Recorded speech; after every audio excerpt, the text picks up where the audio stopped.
आणि आता एक बातमी आहे वादासंदर्भातली। ज्येष्ठ अभिनेते अमोल पालेकरांचं मुंबईतल्या कार्यक्रमातलं भाषण अचानकपणे म्हणजे भाषण सुरू असतानाच ते थांबवलं गेलं, रोखण्यात आलं। सरकारी धोरणांवर होणारी टीका त्यांना महागात पडली आणि त्यामुळे सरकार पुन्हा एकदा चहूबाजूंनी टीकेच्या घेऱ्यात सापडलंय।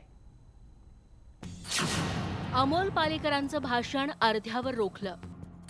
सांस्कृतिक कार्यक्रमांवरही सरकारची सेन्सॉरशिप। अभिव्यक्ती स्वातंत्र्याची गळचेपी।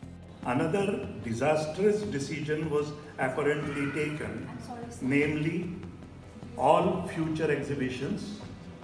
Sorry? Sir, this is not needed at this moment, I'm sorry.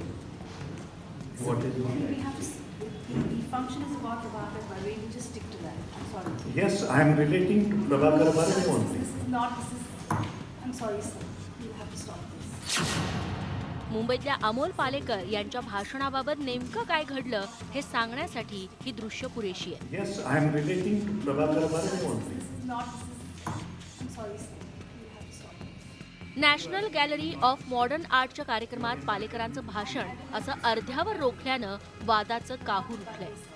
सुप्रसिद्ध कलाकार प्रभाकर बर्वे यांच्या आठवणींना उजाळा देताना सांस्कृतिक क्षेत्राच्या होणाऱ्या गळचेपीबद्दल पालेकर बोलत होते। त्यावेळी कार्यक्रमांच्या प्रमुखांनी भाषणात अडथळा आणला।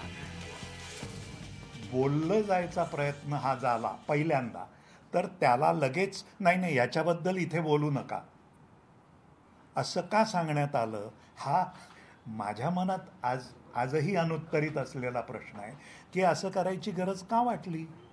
म्हणजे हे प्रश्न जर या मंचावर नाही उपस्थित करायचे तर कुठे करायचे। पालेकरांच्या भाषणातील वादग्रस्त मुद्दे कोणते होते, तर दिल्लीतल्या एका विशिष्ट विचारसरणीला प्रोत्साहित करून नैतिकतेचे धडे देणाऱ्यांचा हस्तक्षेप नसलेला हा शेवटचाच कार्यक्रम ठरेल। माझ्या माहितीप्रमाणे सरकारनं मुंबई आणि बेंगळुरू येथील प्रादेशिक केंद्रांच्या सल्लागार समित्या 13 नोव्हेंबर 2018 रोजी भंग केल्या आहेत। अमोल पालेकरांच्या कार्यक्रमातील या संतापजनक प्रकारानंतर सरकारवर चहूबाजूंनी टीकेची झोड उठली आहे। अनडिक्लेअर्ड इमर्जन्सी अशी चाललेली आहे। केंद्र सरकार RSSचा अजेंडा त्या ठिकाणी राबवते आणि त्याच्यामुळे विरोधी व्हॉइस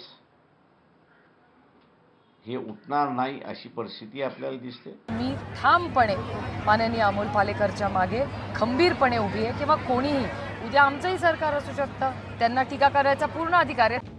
अखिल भारतीय मराठी साहित्य संमेलनात ज्येष्ठ साहित्यिका नयनतारा सेहगल यांचं निमंत्रण रोखल्यानंतर सरकार चहूबाजूंनी टीकेच्या वादळात अडकलं आणि आता अमोल पालेकर प्रकरणामुळे वादानं कळस गाठलाय। त्यामुळे देशात असहिष्णुता वाढल्याच्या आरोपांनी पुन्हा डोकं वर काढल्यास कारभाऱ्यांनी आश्चर्य वाटून घ्यायची गरज नाही। अद्वैत मेहतासह bureau report, news 18 Lokmat, Mumbai. डोंबिवलीत गुलाब प्रदर्शन भरवण्यात आलेलं आहे आणि यामध्ये तब्बल 350 प्रकारचे विविध जातींचे आणि आकाराचे गुलाब पाहायला मिळणार आहेत।